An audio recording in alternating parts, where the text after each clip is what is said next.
Well, good afternoon, Thomas. I'm not sure if I'm the one leading off with this, but just wanted to introduce our session today, getting clarity for your Strata depreciation reports. I'm the fellow on the left, that emoji that looks like a younger version of the Dos Equis man, I think. So it's very complimentary. Thank you for that. And Thomas, thank you for hosting this today. Oh, thanks so much, Mike. We're delighted to have you. My cartoon is also great. It started when I had an old one, and I'm like, you no longer look like me. The hair color's wrong, but it does make for some great cartoons. Absolutely. We're here to talk about a very important and very timely subject, which I see the title here reflects a little more than the subject matter, because getting clarity for your strata depreciation reports speaks to what you do at Clarity. Take it away, Mike. Sure. Well, thank you, Thomas. So our firm, Clarity Reserve Solutions, kind of more commonly known as Clarity RS, also works in British Columbia under the DBA of NLD Consulting. So we have been a firm conducting market value appraisals, replacement cost insurance appraisals, going back 31 years. And about 15, 16 years ago, we delved into the realm of reserve fund studies, which at the time in British Columbia became depreciation reports when we're speaking to strata corporations. Now, we worked from, let's say, 2011 onwards under a regime where it was an optional 3-year update cycle for depreciation reports. And we've more recently, as of July 1st, 2024, moved into a mandatory 5-year update cycle for all strata corporations with 5 units or greater. So the clock is ticking. What does this mean for those stratas in the Lower Mainland? So what it means is there's a few different potential deadlines. So for strata corporations that existed prior to July 1st, 2024, so more than a year and a half old, let's say, and had not conducted a depreciation report since January 1st of 2021, there is a deadline that is in about 160 days if those stratas are located either in the Capital Regional District, which is Greater Victoria, let's say, and beyond, or the Vancouver Regional District, or the Fraser Valley Regional District. There are a few exceptions. Southern Gulf Islands, as an example, Bowen Island, as an example. If you are in one of those regional districts, but you are only boat access or even plane access, but you can't drive there, of course, excluding Vancouver Island, then your deadline is 1 year later. So for the majority of strata corporations in these metro areas who have not conducted a depreciation report since December 31st, 2020, their deadline is 160 days out. It's going to be June 30th of this year. For the rest of the province, it is 1 year later, June 30th of 2027. So we had Jonathan Fenn of Reserve Sense on in the fall, and at that point he said, call now. You've got to get this in. Obviously, your teams will be quite engaged going through these now for all of these buildings. What are the chances that somebody who is supposed to have a report by this June can get one at this point? And what should they be doing, and who should they be calling?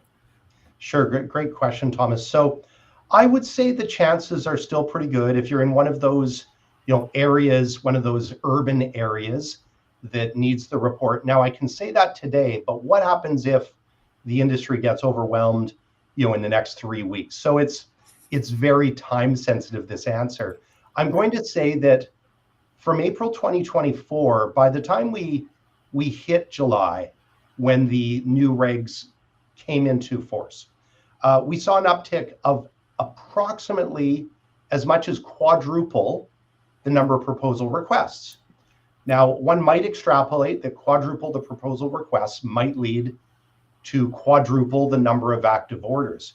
In the past, there were 3 things that could have happened when we did a proposal. They chose us, yay. They chose a friendly competitor, good for them. Or thirdly, they did nothing. They waived the requirement and did no report. That third scenario no longer exists. So if we get a request for proposal or a friendly competitor does, that report is going to land somewhere, even if they wait an extra 6 months or a year. So there's a bit of an unknown. The number of of firms and qualified individuals at those firms that do this type of work is, of course, finite.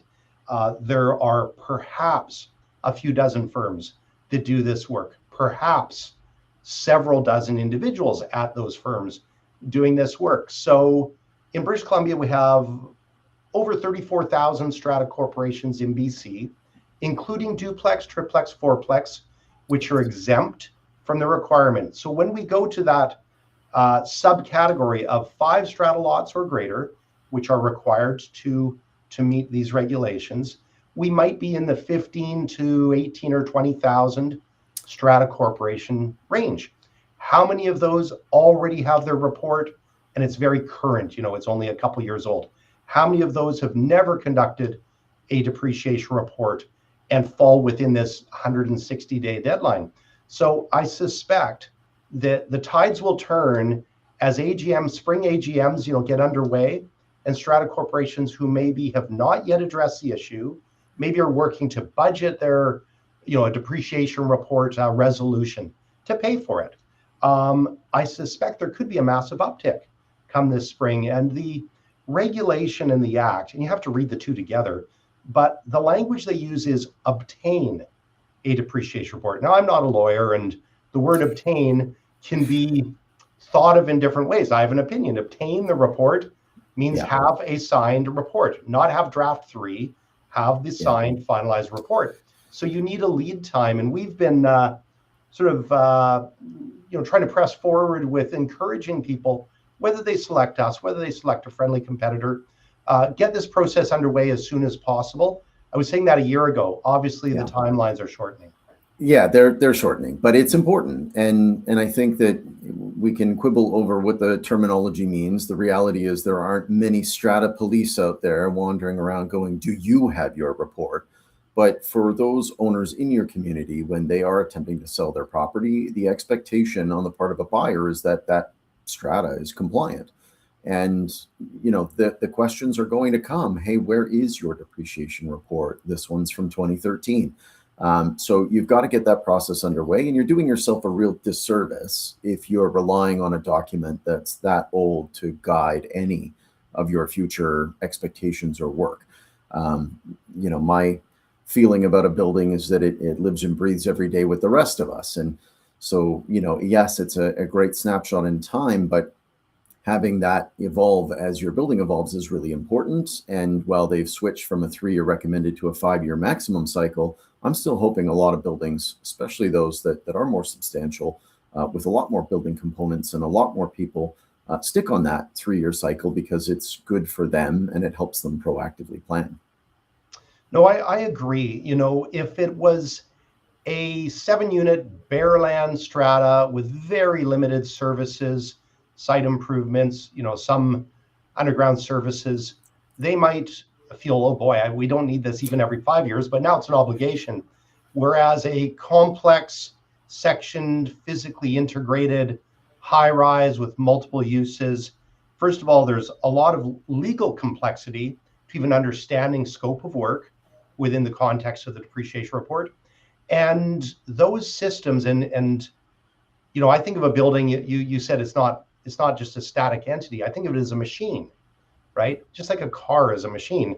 Things wear out. It's not buy it and you're done. It's you have to plan for these life cycles. And the more complex that machine, in this case, that building, the more frequently you may want to reassess the funding plan, the funding models, just to make sure you're staying on track. You mentioned, Mike, that there's only a few dozen firms and potentially a few dozen people at those firms that are now qualified to write these. It used to be that anyone with knowledge and expertise could put one of these reports together, and maybe for that 7-unit bare land strata, that was an okay way to go. Who's qualified now, and why did they make that change? Certainly, great question. So the prior regulation was a bit of a circular logic. A qualified individual is one who has the skills, knowledge, and qualifications, I'm question mark with that, to conduct these, and that the strata corporation is confident has those skills. So it didn't really define it well. And I understand if we put ourselves back to 2010, 2011, it was an industry in its infancy. At the time, there were literally only two designations in Canada that had a standard with respect to reserve fund studies: Appraisal Institute of Canada and the Real Estate Institute of Canada's Certified Reserve Planner designation, CRP. And there were zero CRPs in BC. So it was a domain, let's say, of engineering firms on the rare occasion when these reports were requested, usually for a complex building. So it was really an industry that was not yet well formed. So in order to have practitioners, it was a very loose requirement, let's say. But then when July 1st, 2024 regulations dropped, it gave 1 year till July 1st of 2025 for those in need of this service and or those providers to attain one or more designation that is qualified. And that includes professional engineers in British Columbia, architects, I'm sort of paraphrasing these, architects in BC, those registered with the Applied Science Technologists and Technicians of British Columbia, an AACI, so accredited appraiser, Canadian Institute through the Appraisal Institute of Canada, Certified Reserve Planner, CRP, through the Real Estate Institute of Canada, and lastly, a quantity surveyor. So there's now these 6 categories. They align very similarly to what we see in other jurisdictions across the country. We work in several provinces and 1 territory. You find some similarities across the board to who can do this work. Excellent. As we go through the alphabet, you mentioned a couple of the designations that I see there after your name. Can you tell us what the others are? Sure. So PAP, Professional Appraiser, and AACI, Accredited Appraiser, Canadian Institute, they kind of go together. You can't have one without the other. They're both Appraisal Institute of Canada designations. Appraisal Institute of Canada does have a professional standard for reserve fund planning. However, education needs to occur, and I can talk about that more sort of outside the purview of the AIC directly. CRP, Certified Reserve Planner, it is the one Canadian designation that is specific to conducting reserve fund studies, and depreciation reports are reserve fund studies within the context of strata property. RI, member of the Real Estate Institute of British Columbia, and then PRA is actually a US-based but international designation for conducting reserve fund studies as well. So we kind of learn from our neighbors and colleagues elsewhere. Very good. Now, the value of having one of these reports goes beyond ticking the regulatory box. Talk to us at a high level. What are they going to get from this depreciation report? We've talked about between ourselves how BC's terminology is a bit different, but this is a reserve study or a reserve fund study, as it's called across most jurisdictions in North America. So tell us the value that they get out of receiving this document and why they're paying for it. Certainly. And I think what I'll start off with kind of a layperson definition. I can give you the most concise definition I can give you is it's a plan, but that's not really an adequate definition. I can give a way better definition with 2 words. It's a financial plan. It's about the money. Now that may seem counterintuitive because are we not required to inspect the property? Yes. Visually inspect where practical the components? Yes.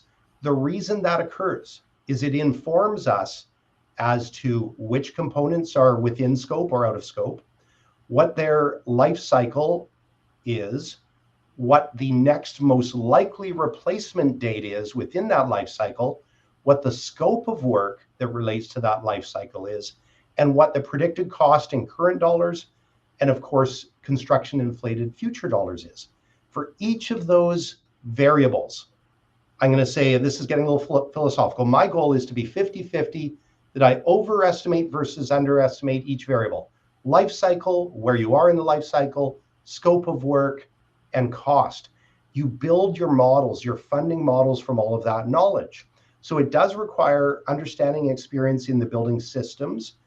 One might be a generalist. I don't know as much as the HVAC contractor, nor the elevator contractor, nor the roofing contractor, but I understand how these all come together, or my team understands how these all come together to build a funding model for the future.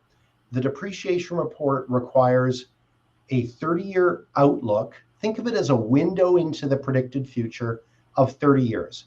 The building's still there at year 31, presumably, but you're just looking at this snapshot. And you're building at least 3 different funding model scenarios for the Strata Corporation to consider.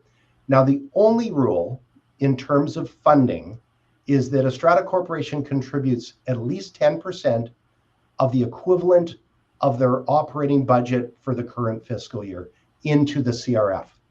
That is a very low threshold. It's better than nothing. I'm looking crestfallen because I don't understand how an operating budget reflects their upcoming capital requirements. And I am aware of how woefully inadequate that is. Our latest data suggests that the average in British Columbia is on the order of 15 to 16% of the operating budget, which is above the minimum, but not nearly enough. And you see other jurisdictions like Ontario, where they have the adequate funding requirement, contributing well over 30, 35% of their operating budget every single year. And that is obviously reflected in their condo fees, but it's also reflected in the absence or substantially fewer special assessments versus the special levies that we see here. Yes, absolutely. And it's, we in British Columbia, I'm going to say, sort of suffered a delayed regulation. We were going through leaky condo issues, in the 90s, the earlier 2000s, and other provinces got a decade head start on us, Alberta, Ontario, as you mentioned. So even the pathway working more towards adequate funding is a journey. It's an evolution of people's thinking. It is. We hear the same comments very often about, why am I concerned about what's going to happen in 10 years when I plan to sell in 5, in terms of the risk of special levies. Yep. And pass the buck to the next guy, right, Mike? Yes. Well, and one thing I do want to add, myself and one of my business partners were, over the last dozen or so years, we've been the instructors for a course across the province for real estate boards, across the province, on understanding strata depreciation reports, how to read them, because they look very different. And one of the takeaways is really, if you're working as a realtor with a potential buyer, well, what are the risks of special levy comparatively? If you look at, strata A versus strata B, and you like them both, but you just don't innately know the financial considerations until you've been able to review a document such as the depreciation report. And if you see that one is very risky of multiple special levies in the nearer term and the other is less risky, well, that might help inform you as to your decision. So these reports don't exist in a vacuum. So Thomas, I want to go back to, what does the strata get out of this? I might even touch upon the strata police comment. Ideally, these reports are not just a tick box, as you noted, that sit on a shelf, because that's a several $1,000 tick box in most cases. Wouldn't it be ideal if the Strata Corporation not only ticked the box, but then had a document that is helping them, achieve their goals? Their goals may be to reduce the likelihood of special levies or, sporadic huge cash calls. Their goal might be to take a reasonable period of years to adapt to the reality of higher contributions into the CRF. Those two goals, of course, counteract each other. You can't have low fees and low risk. There's going to be some sort of compromise in effect. And if they have a report that has prepared 3 funding models, maybe one shows them the path they're already on, increasing at CPI inflation. Maybe that's riddled with predicted special levies. Maybe at the other extreme, they see a path that achieves full funding before year 30, and it reduces risk of special levies in terms of magnitude and frequency. But of course, it's going to increase those monthly CRF contributions more rapidly. What is in the middle of those two? I don't mean the mathematical average of the two, but somewhere between those extremes. Is there a pathway that serves the majority of owners well? It reduces the risk of special levy, magnitude and frequency. The optics are nicer for any buyer, and of course, therefore, for any seller looking to sell their unit. And it gives those owners adequate time to prepare for those expenditures, rather than writing a big check all at once, maybe every month they're paying a bit more. Right. So that's what a report can do for you, is help you find that place that will let you plan and make the best decision for your community based on their collective needs, in the absence of there being dictated rules about adequate funding as they have in Ontario. Absolutely. And ideally, the report could potentially, when you're planning out your major projects in a more organized fashion in advance, there could be cost savings because you're not doing things in a chronic rush at the last moment. So being prepared, there is the saying, what gets measured gets managed. Was a lot of things getting measured in these reports, so to speak. Yeah. So whether you have a professional property manager or you're a self-managed strata corporation, you're going to be able to glean ideally some good data from the report. Touching on the strata police, this comes up a lot in these courses for the real estate boards. Who are the strata police? And again, as a non-lawyer and just kind of giving a judgment call on this, I'm sitting before a room of maybe 60 or 70 realtors, and I say, imagine you're all the owners in a single strata corporation, and you're following the rule, the rules of the Strata Act and regulation, generally speaking, but you decide not to bother with the depreciation report requirement. You just cherry pick because it's new. Let's not worry about it because nobody's policing us per se. And my comeback is the police could be nobody, or it could be anybody in this room that has a sale collapse because when the Form B is requested and requests the most recent depreciation report, if any, and you're now at a point where it's mandatory and you don't provide it and the sale collapses for whatever the purchaser's reasons, somebody's not going to be very happy if they wait 6 more months and sell it $100,000 less. They're going to be looking for somebody to blame. One of the fingers kind of has to point at oneself, perhaps, but the rest of the strata owners collectively you might point to.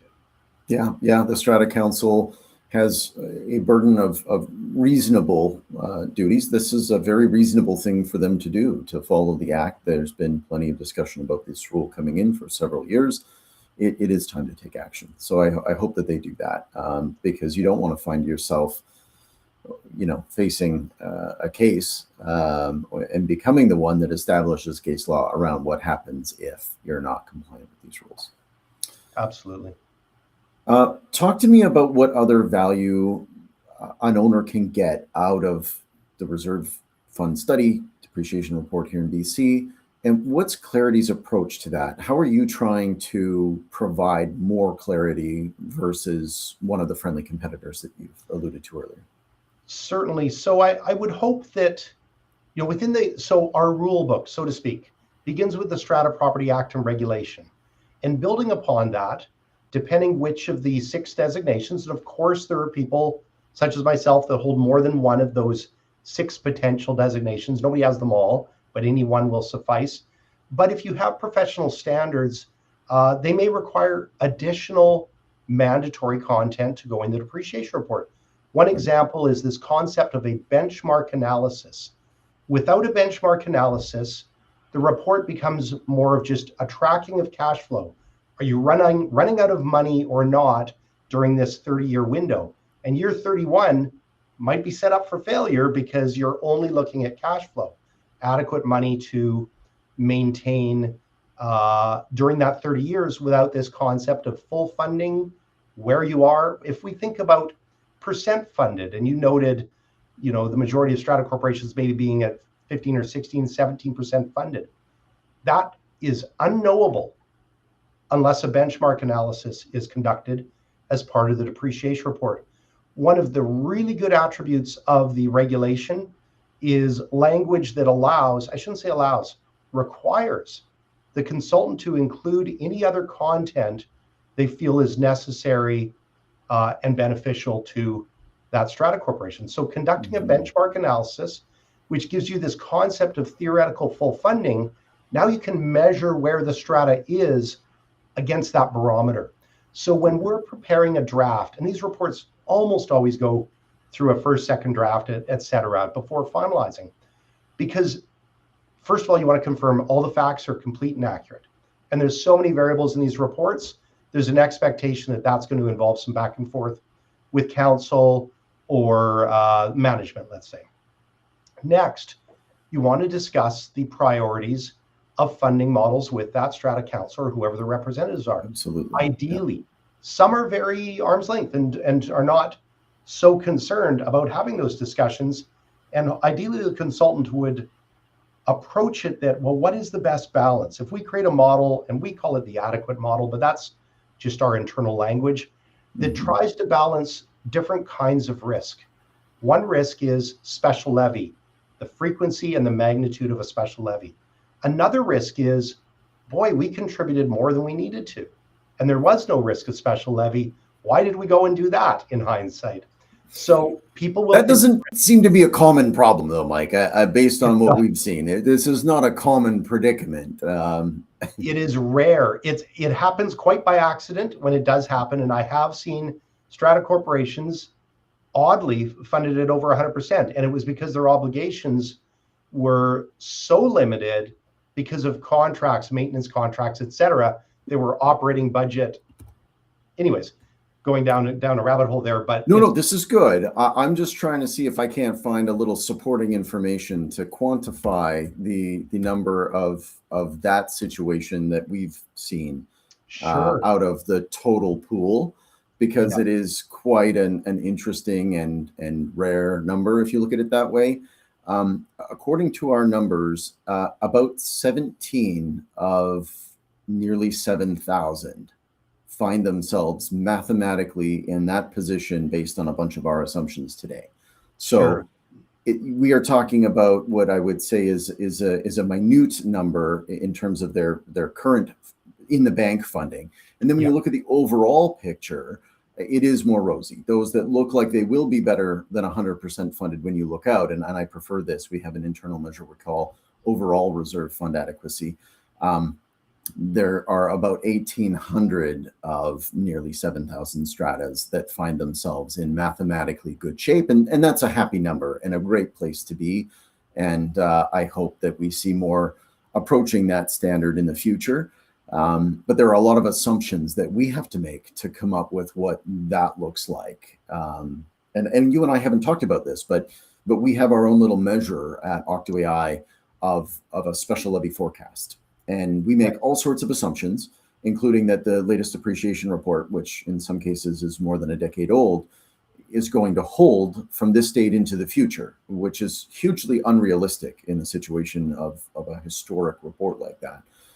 And that their latest reserve fund balance is what we know it to be, and that their latest budget contribution is reflective of their future contribution subject to inflation. So we make all sorts of assumptions. But it does help create a picture of when and where those levies will be. And that's this little talk that I just gave about that maybe 1,800 of the 7,000 stratas look in good shape, is one of the byproducts of all of that work that we've done.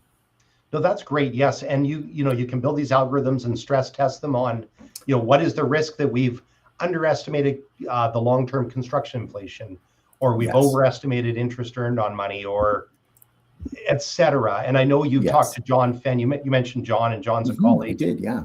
Runs Reserve Sense, the software we use to prepare these depreciation reports. And really deep dives on this type of information, because as we see more and more strata corporations in BC, and of course condo corporations in general in other jurisdictions have these reports conducted, more and more data becomes available to be predictive in nature. I'm going to bring it back to sort of maybe the less the macro scale and more the micro scale for any given strata. Let's imagine, and I'm going to use my little up down again. Yeah, you're 50-50. That's like a flip of a coin. Imagine I'm flipping a coin. Heads, I was wrong on the high side. Tails, I was wrong on the low side. If my coin lands on edge, I guess I was right. Occasionally that could happen, but it's predictive in nature. There's no future facts. They're all predictions. What you're going to have for breakfast tomorrow is a prediction. You don't know. So we make these predictions, not the worst case scenario, which would mean you'd need all the money in the world to fund it. Not the best case scenario, which is you never spend anything. But imagine on a bell curve, we want to be zero standard deviations, right in the middle of that bell curve. The greatest likelihood, if I have one component and it's a flip of a coin that I'm high or low, it's 50-50. kind of, right? If that's the goal. And this is the same for everything, right? Like the not only the cost of replacing the roof, but also the expected life of the roof. Yes, and the scope. Now, roof is likely, 100% of the scope of work. But let's say it's plumbing. I often refer to it as component X in the course for realtors. And I come clean and I say, I'm talking about plumbing. I say, what if in 25 years, two outcomes are possible? Complete replacement, or you don't need to spend anything. Now, that's not literally the way plumbing works, but it's just kind of the closest example, which is, should you reserve 100%, 0%, some other percent? And I say, well, if you reserve 50%, I'm a glass half full kind of guy, so I'm half right. It means I'm also half wrong in that case. But when you only have one decision, that probability doesn't work well in your favor. 50-50, you're wrong high or wrong low. If I have 75 components to analyze, and granted, they're not all going to be the same magnitude and, of course, different lifespans, but that's 75 flips of a coin. One thing I know with certainty, I'm not flipping 75 heads. Yeah. Not flipping 75 tails. So the model actually gets really strong the more variables we analyze, not because we're all amazing, but because probabilities work in our favor. And that's the way the modeling gets very strong. I have high degrees of confidence in the overall model, even though each granular little prediction is a flip of a coin. So that's you've got 75 variables. One of them is the roof. One of them is the plumbing system. One of them is the elevators. You're flipping those coins. And yes, the roof lasted longer, but the plumbing system lasted less. And on the whole, those numbers as a result tend to be reasonably accurate. Yes. And what it also establishes when you have, because 75 components doesn't create 75 CRF funds, it's one fund. Even if they give it 2 or 3 names, paint fund, roof fund, in our world, that's all one CRF. That's what you have. Mine too. Yeah. And in the end, you might be at 35% funded, but you still have adequate dollars to fund the imminent expenditure because you're using money that's earmarked for other future expenditures. But you're always doing that into the future. I'm going to sort of ask a hypothetical, sort of philosophical maybe question here. Yeah. How much money, what does fully funded look like in the CRF the last day before the Strata plan gets canceled and sold off to a developer? What is the fully funded CRF balance at the end of the building's life? That's a really great question. I mean, my answer is it doesn't matter what that number is because it's going to be prorated out to the owners in their allocation. Right? Right. But what is the need? So you might have a bunch of money in there, but what is the need? There's one number. It's zero. Oh, yeah. The number is zero. You don't need it. But of course, by that point, you've come down a long road and hopefully your plumbing wasn't dripping and your roof wasn't leaking on that last day as you sold it to the developer. So exactly. I hear you. The math and the answer is very clear. It is zero. But how did you get to that exact day and get it to that point? And I don't know. What is the philosophical answer to that? Well, again, I think it's sort of theoretical because, as you say, we don't know when that day arrives. But if one did know, let's say it was a leasehold property. I'm going to talk generically here outside the Strata Property Act. So a reserve fund study on a homeowners corporation on leasehold land, and it turns over after 60 years back to the land owner. And there's no requirement to continue to maintain it. If you could know that, theoretically, your contributions would have risen in the earlier life of the building, and then decreased. You eventually put on the last roof. You eventually do the last balcony membranes. You eventually paint it one last time, and you don't save for the next time that never comes. Yes, you do have to maintain it so you don't have leaks springing up. Yeah. So ideally, you don't have a need for a massive repiping 5 years before of end of life, and the end of life in this case being determined contractually, not physical, not that the building's falling down, but it's an interesting concept. So the contributions that one makes don't need to achieve this theoretical full funding to necessarily mitigate risk of special levy, but there's not an easy rule of thumb. I can't look at a building and know, oh yeah, this one easy street versus they're going to have problems, because you need to know the life, where each component is in its lifespan. We, of course, have the same problem when we try and look at things from the perspective of a strata corporation.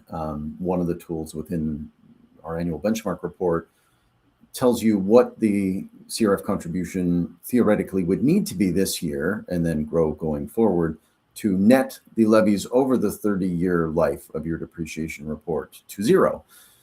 Of course, that doesn't work either, because if your big project is in year 23, then you're short in year 23 and you've got all this extra money in the bank at the end. But yes, and nor does the 30-year period represent any kind of date of finality to your community or your building. You might have something very big happening in year 31. So life is tricky, and you live in that space, so you see it. yes. And your example, that just triggers something in my mind. I know in some jurisdictions, sometimes we see reports where they need to look at a 25 or a 30-year window, but they are completely ignoring the obligation at year 31. Let's say a 30-year window, year 31. And let's say it's a high-rise curtain wall system that's going to be $40 million 31 years from now to replace. In my opinion, it would be inappropriate to not have captured 31ths or 31sts of that in my model, because my model is going to be so wrong in 5 years when the update comes, and year 31 is now year 26. So the math is not always all equal in the industry. So long as somebody's holding the professional designation, has the professional training for reserve fund studies, that's great. Whether they're a CRP or an ACI that have that in the standards, or I have a very close friend who's a PEng and he's a CRP as well, and that's great. So sometimes combinations of designations work well. Nationally, the program, and it's actually, there's nothing like it even in the US, because again, I'm a PRA, which is a US designation. There is nothing that touches the UBC Sauder School of Business program for reserve planning, and one can take that to its fruition and get their CRP, or just take the core courses to gain some competency. And our friend John, again, that we were speaking of earlier, is the head instructor of that program. So there is really good education in Canada, Yes. And it just so happens to be, UBC, but it's provided to members, or interested consultants from coast to coast. They have great real estate programs there as well. So yes. A question for you that's come up in my mind, and you said I could surprise you with one. Let's just say we're looking at a building that's from the late 50s and it's 18 stories tall. Yes. At what point do you try and make that there is an end of life just physically for this building calculation? Okay, well, so if it's from the 1950s and if it's in Vancouver, it's an equity co-op, unless it was a strata conversion, because we have no stratas that old unless they were converted. Exactly, yeah. And we do have some, obviously, that have been converted older buildings. Yeah. But what happens from time to time, again, I'm a generalist. People in this industry might come from an engineering background, but what type of, are they a structural engineer? Are they an electrical engineer? Well, whatever it may be. So we always have areas where our knowledge is limited to the degree that we need to suggest that other experts get engaged for those specific things. So if we're thinking end of life, if we're talking, and I don't remember if you said 18-story, 1950s, concrete, high-rise, downtown Vancouver, if it's maintained, the lifespan of that building, even from now, if it's 70 years old, whatever that makes it, the lifespan from now ideally would still go beyond not only the 30-year window we need to look at, but whatever the next replacement of a component is. We never have to reserve for all of the replacements. We only have to reserve for the replacement of the component's lifespan we are in the midst of. So if the longest lifespan we were addressing was 40 years and we're 20 years into it, well, we got to figure out the rest of that 20 years plus the next 10 to bring us to 30. So it's a little bit moot in terms, I'm not trying to totally avoid the question. I'm just thinking it through here. Now I'm going to put on my appraiser hat for a moment. We have another concept called highest and best use.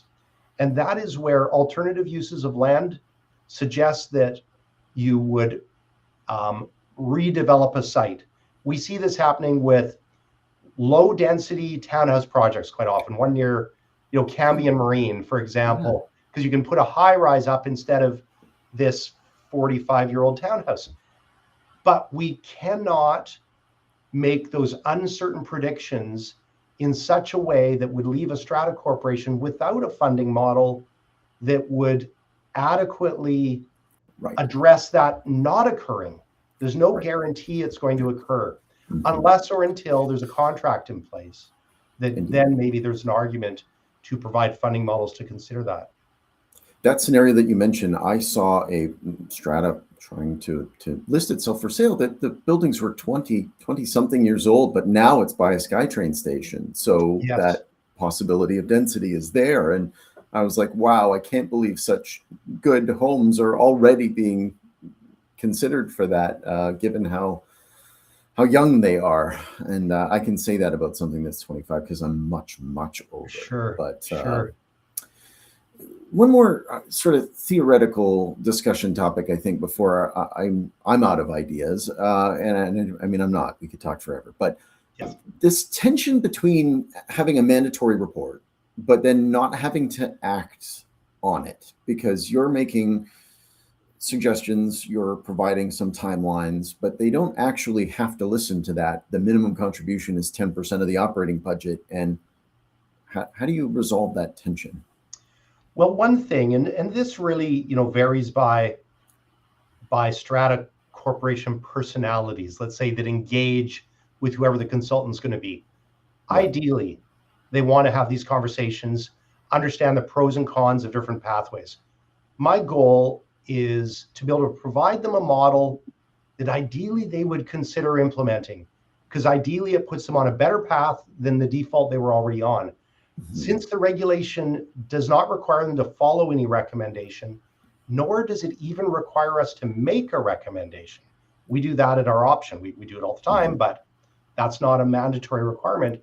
Then you're not giving much guidance if you just plop down three draconian models, maybe, that they're left not knowing where to go. So ideally, there's some interaction between council members and or even at an AGM. It could be a Zoom meeting, whatever, where they might want the consultant to debrief what the report is about. But when you say they don't necessarily act on it, yes, it's a case of slowly moving people in a better direction, perhaps, than the default. So you're doing good still. But there's a couple of nice little side effects of having the report. One is you get to see what's coming on the horizon, so you can ideally start to plan for it. If it's a major expenditure, the roof, the plumbing, balcony slab edge repair, whatever that case may be, because some of these are very expensive, undertakings, and perhaps there's a way to manage those without special levies if you're planning far enough in advance. One other side effect, and of course, when depreciation reports were optional, this would work for those stratas that had a depreciation report and would not work at all for those who didn't. But the voting threshold to spend money from the CRF changes when there is a depreciation report. Without a depreciation report, 3/4 vote of the owners forming a quorum at an AGM or an SGM to pass that vote. So 3 out of 4 people at that AGM. That drops to a simple majority vote when the item forms the component or part of a component identified in a depreciation report. So for those stratas that have a bit of dysfunction where 2/3 agree on things, well, you easily pass the 50+1 vote, but you're not attaining the 3/4 vote.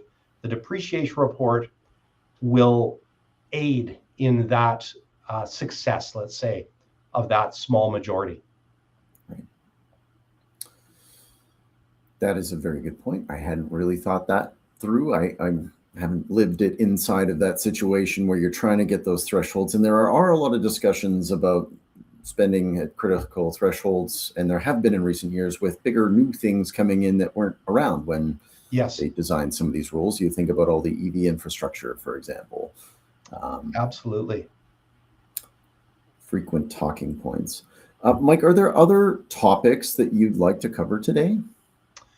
I think, again, that the one thing I would, I want this to be helpful, not just a pitch from my perspective. So For those stratas that have not yet addressed, that have 5 units or greater, they either have a deadline coming in the next 160 days because they're in the Greater Vancouver or Fraser Valley or Capital Regional District, excluding those islands noted. Please start reaching out to consultants. Find them as you may. If you are professionally managed, your property manager may be able to give some names.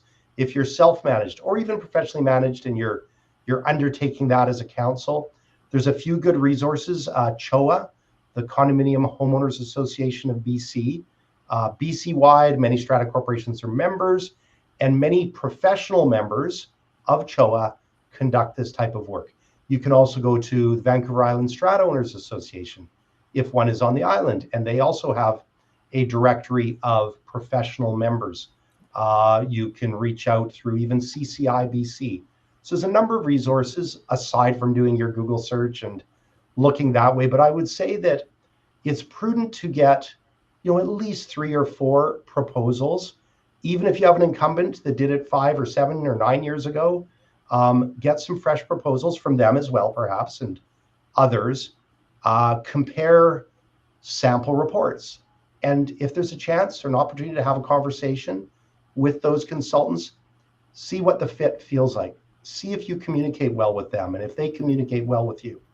Unless your goal is just to tick a box, an expensive box, then maybe those conversations aren't top of mind. But I would say doing that due diligence quickly is a good idea. That is a great idea. Of course, I did bring up the QR code, so those that are watching can go to Clarity's website to learn more. Mike, you mentioned another website with some great information. Sure. That they might want to visit. Thank you. So Clarity is our national brand, national identity that we formed in 2024. But many people will know us by our long-standing brand, which is NLD Consulting. N like Nancy, L D like dog. Consulting. And that website is reserveadvisors.ca. So advisors is SORS, so the plural, reserveadvisors.ca. That is the site that is going to give greater detail specific to British Columbia on the Act, the regulations, who's qualified, geographic competence, and of course the ability to request a proposal. At a minimum, we need to know who is the contact for the proposal and what is the Strata Corporation number. We don't need more info than that to be able to put a proposal together, but feel free to fill out more fields if one wants. And also, of course, go to other professionals to see who is the best fit. We'd love to be the best fit, but if there's reasons that one wants to go with another professional, do that due diligence. You guys are going to be busy too. So you have a lot of great friendly competitors out there in the space. Everyone's got a lot of work to do. It's important work. We hope that it's done well, and we hope that these communities can all leverage what they're learning by getting these updated depreciation reports to make more informed decisions for their communities about their futures. Absolutely. Mike, thank you so much for joining me today. I really appreciate it. Thank you, Thomas. And next week, Condo Talk will return with Quinn Trapp of Atlas to talk about what it takes to get and stay pest-free. So always something fun to talk about in the world of strata. Thanks again, Mike. We'll speak to you soon. Thanks, Thomas.